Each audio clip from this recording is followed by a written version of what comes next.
Time now to go inside out with SNY NBA insider Ian Begley. And Ian, I know you're a basketball insider and not a medical school graduate, but how does bone spur irritation impact how much more time Anunoby might miss?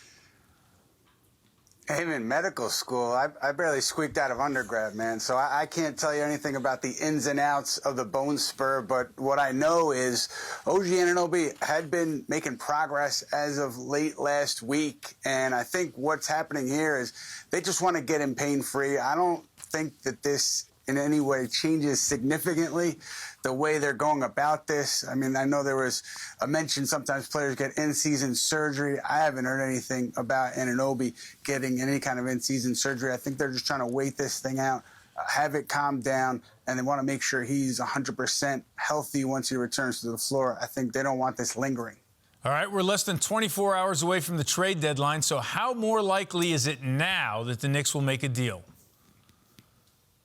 Yeah, I don't think the Anunoby stuff has anything to do with it. I think the Knicks know that they need to go out and get somebody to come off the bench, to handle the ball, to take some stress off of the starters, and to organize the bench unit. And I think Alec Burks is a guy that they've had their eye on for a long time. They'll continue to have their eye on Alec Burks. Unclear if Detroit is actually going to move Alec or Bojan Bogdanovic. I think some people over there would like to. Others who want to continue to try to win games would not. So it'll be interesting to see how it plays out. Another note on Alec Burks, though. I've heard Philadelphia has some interest in Burks as well. So the Knicks would have competition on Burks heading into tomorrow. Depth was an issue before the injury started to pile up. So obviously you would think they would want to go out and get an extra body. So if they can't get Burks, where do they turn?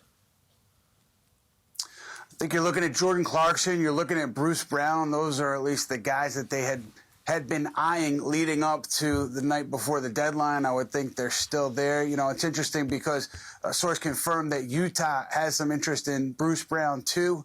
Kelly Olynyk, I think, would be involved in that deal. Toronto likes Olynyk. So now the question is, what can the Knicks do to make an offer more enticing for Toronto? I think it'll come down to draft compensation. And Clarkson, you're going to have to pay a lot for Clarkson, too, to pry him out of Utah. So if Burks is unavailable, Knicks are going to have to give up probably more than what they would have wanted to get a Brown or a Clarkson.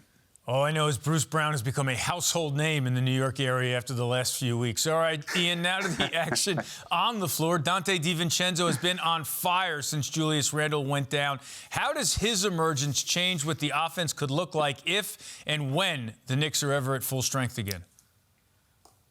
I mean, look, whenever you can add another shooter, that's a good thing. And Donte DiVincenzo has been fantastic from beyond the arc. You talk about Julius Randle. When he's healthy, he's getting the ball, he's drawing attention, he's getting it to his teammates for three-point shots. So if you get it to Donte DiVincenzo and he knocks those down at a good clip, that can only help this offense. All right, and the offense will be looking to add a body before the trade deadline. Ian Begley, thanks for joining us here on Honda Sports Night.